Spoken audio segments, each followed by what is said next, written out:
937, Big 550 KTRS.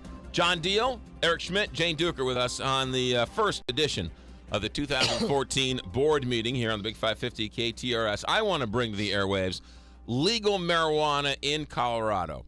They're taxing it at 25%. You don't need a doctor's note. You don't need other than to be over 21. You're not allowed to smoke it in public. You're not allowed to take it on a plane with you. You can go home and smoke it at your enjoyment. 1 ounce, if you're a resident of Colorado, 1 ounce a day you can buy. From people who are in the know say that's a lot of marijuana. Mm-hmm. If you are a non-resident, you can buy up to 1/4 of an ounce. If you're an illegal alien, you can buy as much as you want. No, I'm kidding. Subsidized also, right? It is subsidized. And it's went into effect yesterday, and we'll see what happens. But I think we could safe to say that this is the beginning of the end of locking people up for marijuana. We have two leaders, one in the House, one in the Senate. We'll start with you, Eric Schmidt. What are your thoughts as you see legal marijuana in Colorado? Well, I think it's a boon for any White Castle franchise is the first thing I'd probably say anywhere in the state. Gonna run on Doritos. They don't have White Castle in Colorado. Well, Twinkies at least. All right. Twinkies at least. They don't have Twinkies either. Something. Well, one thing I will say, and I don't know if this is a direct correlation or not, but enrollment at the University of Colorado, the applications is at an all-time high. Right. So getting back to our higher ed discussion, I guess just a little bit. We're going to keep a lot but I don't of know. people I mean, there. look, I think we're going to have a very serious discussion about revising the criminal code next year in the legislature, and I think all these issues are on the table. What you've seen in Missouri since Ike Skelton was a state senator in the 1970s, we've had this kind of patchwork of new offenses and new penalties that have built up over 30 or 40 years. So we're going to have a very serious dialogue about how we align those issues, the offenses, the punishments, and I'm sure that this will be probably part of the discussion. Do you ever see a time in your legislative career where you would vote in favor or come out in favor of legalizing recreational or medical marijuana? I mean, that's not where I'm at right now. I think that if it ever happened in the state, it would be by referendum. I would imagine that it would come. I think that's how it happened in Colorado. Right. And I think there's, before that ever happened, there's going to be, I'm sure there'll be some other states that try it. States are the great laboratories for democracy, and so a lot of people are watching Colorado. I know. Were you in favor of Colorado's initiative? Were you not in favor? I wasn't familiar. I mean, I don't think Missouri's ready for that. I just don't think. I think there's enough correlation between some of the negative effects associated with illegal drugs that we're just not ready to take that step yet. But we'll see how they handle it. Clearly, they're taxing it at a very high rate, which makes some people happy. But I think it's a great experiment. I don't know. Did Oregon do it also? Oregon did medical marijuana. Washington, the state of Washington and the state of Colorado, as of yesterday, legal recreational marijuana, licensing places. And you can walk in and you can buy up to an ounce. It just hasn't really been part of the lexicon of the debate so far politically here in Missouri. John Deal. So you think Washington did it? Washington did it. What if all those Boeing workers are going to go make visits before they vote on it? You're hoping, right? Maybe they did it the last time they voted. Fight management. That's what we want here, right? Right. No, that would no. I think they'll be I think they'll be just the opposite. Keep my job. Right, Keep my job. Cool. Yeah. Okay. Well, we can hope it's a fight the management. I think it was kind of funny after you saw the initial Twitter pictures and the media pictures of the people lining up to buy it. Right. Who'd have thunk? It was, I think. Some of the pictures of people doing it. Oh, yeah. No, they were thrilled. I mean, the first picture guy, that was hysterical. I mean, I'm glad.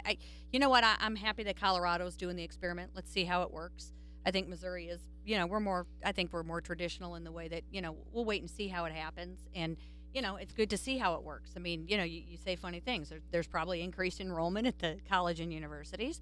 There probably will be some economic development and other issues. Surely they will get lots of new revenue, which, we'll see how that pans out for them. There's a lot of different ways that this, can unfold. I don't think it's going to be the end of the world. I don't think it's going to be the apocalypse. I don't think we're going to, I don't think it's going to be much different than the way it is now. It's just above board. It's like prohibition. It's just over. legal. It's just legal. And it's, so I think they only have like 9 licenses. As of now. But as of now. There are many more coming online. Many more coming online. And I think, the novelty of it is interesting now. I think it'll die down. But I think it'll take a couple years. I think, St. Louis had that discussion. That what was that? They had some sort of a group discussion where I think 300 or 400 people showed up to talk about. Actually, 420 people. 420 people showed up to talk about. So it's not that it's not being out of discussed 6 million. here. Wow. Yeah. No, the place in St. only Louis. the place only held 420. Right, and I mean, I think people are talking about it. I don't think there's the big call, the big rush. But I do think that people are talking. I just got that joke. I'm not. Sorry. I'm actually not joking because Right. they were both here in studio, Right. and John Payne from Show Me Cannabis said we only have room for 420 people. And 420 they were full. is Right. 420 is the moniker for Get Right. High or something Right. along those lines. All right. All right, now can I throw some cold water on all this? Sure. I think this is going to end badly. In Colorado. Prediction. Yeah, just in general. I mean, look, I get the fact that drug laws and stuff are probably need to be looked at, and what gets criminalized and how much time people get put in jail and some of the disparity on things. But let's get back and look at this from the perspective of kids. And I think you're seeing more and more drug use now partially because of stuff like this. I think there's been some surveys I've seen over the past couple of months that show that, well, now teenage kids no longer think there's anything wrong with marijuana. Mm-hmm. That's a problem. Okay? Yes. We don't want to be encouraging kids to start. And now it's got the same attitude as a lot of other things, which aren't good either. Alcohol. But I agree. Okay. Secondly, I think you're seeing a lot of people who are in the drug rehab business and counselors that are becoming very concerned that you see more and more addictions, whether they're actual physical addictions or mental addictions, from marijuana and some of these places that are having the more liberalized laws, that they think that's going to become an epidemic and a real problem there. Addiction is a problem with everything. Well, okay, so let's alcohol. let's have no laws on anything. No, but kids are dying from heroin. I mean, I want to triage. So you want to legalize heroin? No. Okay. I mean, that to Well, me that's is the a same difference. argument. Kids are dying. We have a heroin epidemic in St. Louis County. Kids are dying, and heroin is as easy or easier to get than marijuana. But marijuana is a let's gateway triage. drug. I mean, you know what? That's not. I mean, I'm not a scientist, but I don't know that that's perfectly proven. I mean, I think a lot of alcohol's people a gateway. will tell you that. I think I alcohol is a agree. gateway drug. So, but alcohol is not illegal. We license it. I mean, I'm not saying that the lines are perfectly black and white, but I do think that there's a difference between marijuana and heroin. I think it's And going to end we should badly. and we should recognize that. I think it's going to end badly. How I think. end? I mean, I think you're going to see an increase in let's just take driving under the influence type of stuff. Okay, I think you're going to see an increase in underage kids. You can buy it an ounce, which is a lot of marijuana, take it home. Okay, so you get one kid over 21, takes it back to the dorm room or the frat house or whatever, and then you've got a bunch of underage kids that are out driving. just like fall buying under a the keg. influence. The question is, would that But person? there's not effective ways to monitor that. The question is, would that kid who's buying that ounce buy that ounce somewhere else, or is this kid, because it's legal, go out and buy it because it is legal? Well, I think clearly the availability makes it more attractive. It's certainly And acceptability. Yeah, and it's harder.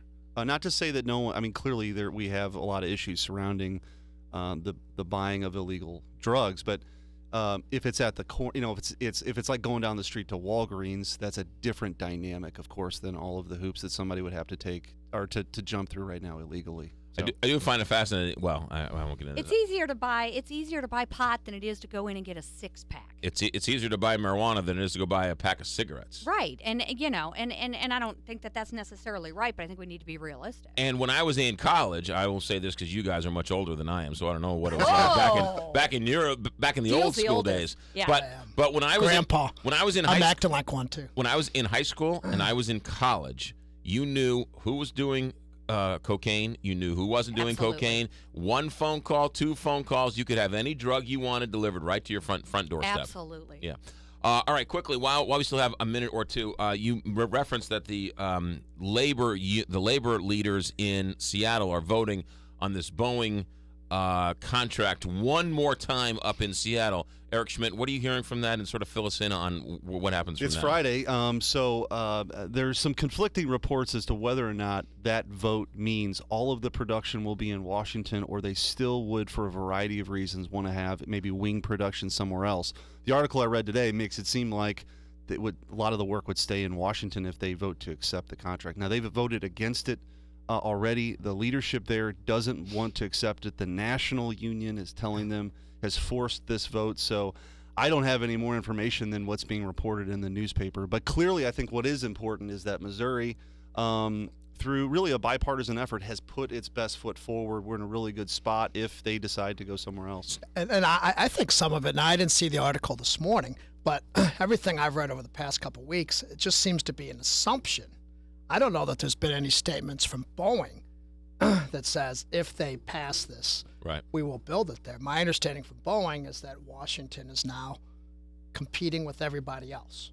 And part of that is having a labor contract or the ability to enact a labor contract. So I'm not sure that this vote necessarily guarantees that it ends up there. Yeah, it's interesting because, as you mentioned, the union is in an argument with itself. The national guys are saying vote on this, and I also found it interesting that some people said that they had it over this weekend.